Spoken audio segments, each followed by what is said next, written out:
wadiga isooxayo mididaabka hayso badu kula dhegaysi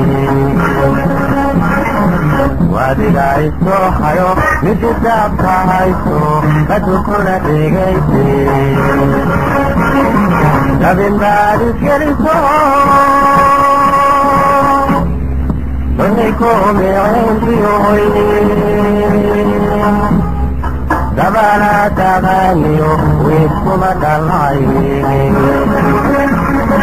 وانكو السلام يا عاقل محمود عسكر حقيقة كو سوغتاي هذا حتى waxaan joogaa Garowe magaala madaxda Puntland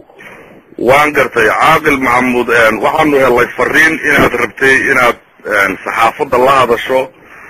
sidaas ayaana kuu soo wacay soo arrinkaasi ma jiro wuu jiraa haa marar badan baa horena waan ka hadlay mararkaasi waxay ahayd markii aanu ku jiray abaabulkii xoreynta aniga iyo rag fara badan oo kale oo deegaanka ah ciidamo fara badan baanu isu keenay waxaanu aada iyo aada ugu niyadsanay inaanu ku guulaysano inaanu xoreyno adagana ka saaro dhulkayada waan gartay caaqil adigoo ku hadlaya magaca beeshaada biidarays ma waxaad jirtaa inaad shir yeelateen oo aad rabtay maanta inaad war-saxaafadeed halkan ka sheegtid haa waxyaabo badan oo loo baahan yahay inaan ka hadlo ayaa jira waxaa jira xaqdarooyin ku saabsan qaaydiinta xuquuqda ay leeyihiin beeluhu masala waxaa jira iyana eedo kale arrimo kale oo khuseeya maamulka marka intaba waxaan jeclaa inaan ka hadlo tan xuquuqda beeluhu ay leeyihiin sida ay u socoto wax lagu kalsoonaan karo maaha in beela iska dhan nin keliya u xidhnaadaan ama shaambad nin keliyiisito ay xuquuqdooda ku yaayaan waan gartay markaa caaqil sidaa leedahay yaad daliilsan tihiin waayo ninka aad ka hadlaysaa waxaan ka hadlayaa ninka layaado garaadsalsamaan waan gartay oo maashiina garaadkeeda waxa weeyaan waxa ay noqotay garaadnimo iyo shaambad iyo kaxoogsi iyo shaqo uu ka dhigto inuu isagu keligii risuq ku helo waan gartay mana aha beyaashiida saama yeeli jirin sidii garaadka ku ahaana malay ahayn go-aan ma lahayn waxay ahayd duco waxa uu lahaa go-aankaan magaalahayn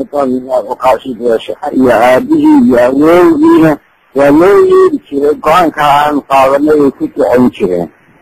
maantana waxay gaadhaynaana nina waxba ka weydiin nina ka tala gelin taasina waxna dhaqi kara ama aan u dulqaadan karo aan ileeli karo maaha marka maxaad go-aansatay adiga beeshaad caaqilka u tahay caaqil waxaanu go-aansanay inaanu dib isugu laabano talo ku noqono sidii aanu u dhaqmi lahayn iyo xiriirka naga dhexeeya garaadka ama garaadkii beesha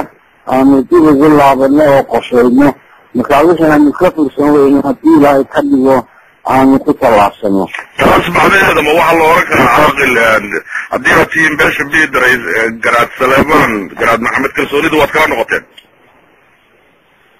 ma aha beesha biidarayskeeda mushkiladu waa wax ka dhex yaala ogaaryahan oo dhan biidaraysna waa ka mid laakiin biidarays waxay dheertay intaas oo dhan in garaadkii ugu horreeyey taladii lagu caleyna saarayay inaanu lahayn aanu xoolaynay soo gacan qabanay ilaa ay intaa isku soo gaadheen marka taladu beelaha oo dhan way dhex taallaa beelaha aanu ka midnahay maalaya axmed cabdille na way khusaysaa waan gartay la socotaa hadda in lagu jiro wakti xasaasiya doorashooyin ka dhacaya dowlad goboleedka Puntland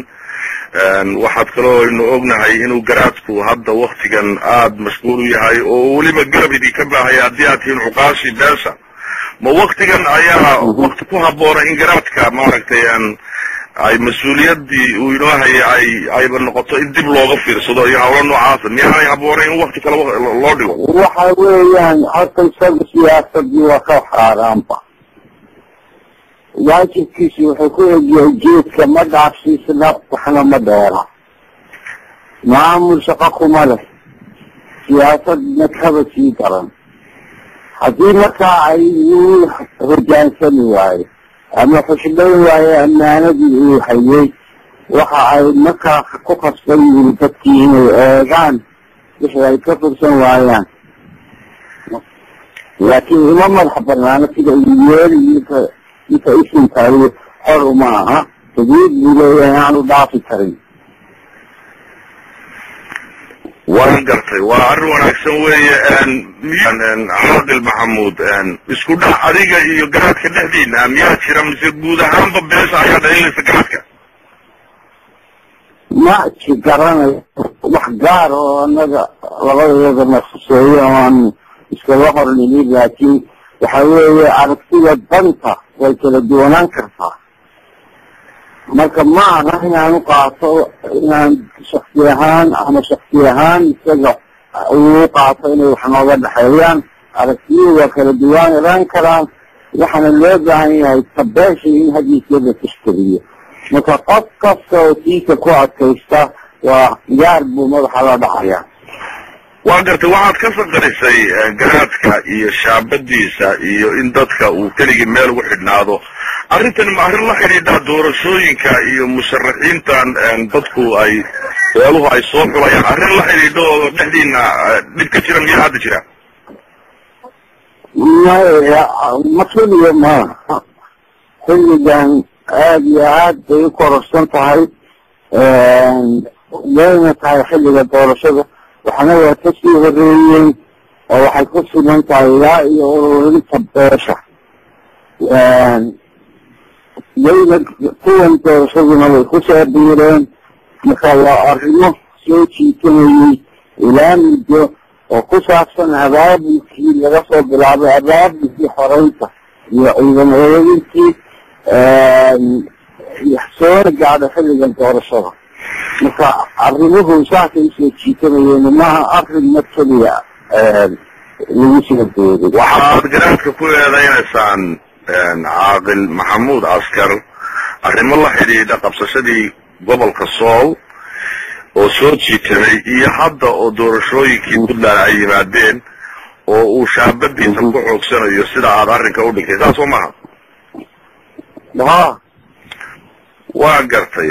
loo baahnaa abaabul horeyn inuu beesha dhex maro marada dhexda ku xidho ciidan ururus galo halada dadka soo dhex dhigo wixii ay ka fursan waayaan loo ogaado marnaba ma yeelin ilaa maalintaa beesha isma dhex taagin waa gartay maxamuud askar caaqil maxamuud askar sow ma uu jiro shir beeshiinu ay yeelatay oo usbuucan dhacay ha washirarku badan yihiin okay shirkaa go-aan ayaa kusoo baxay sida naloo sheegay adiguna inaad go-aamadan u sheegi doontid saxaafadda haddana arrinkii si kale aad u dhigtay oo waxaad leedahay beeshayda ay ku noqonaysaa maxaa halkaa isbedelay waxba isbedelay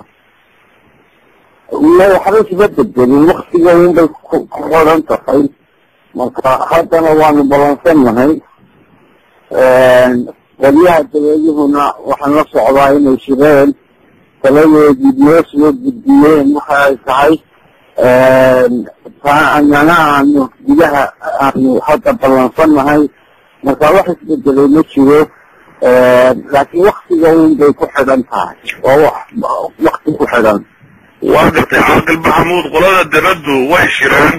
balaq bayna noo soo gudbiyeen ka hadlaya beesha aad adigu caaqilka u tahay inay garaad saleebaan garaad maxamed kalsoonidii kala noqotay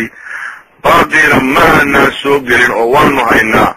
waxaanu damacnay inaanu maadaama aad caaqilkii beesha tahay adiga kala afqaadno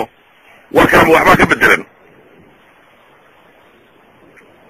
maya waxba kama bedela marka sidaa beeshu baanka ugu gaadhay baaqa nooloogu soo diray baaqaas waa sax miyaad leedahay baaqaasi waa sax ma waxaad leedahay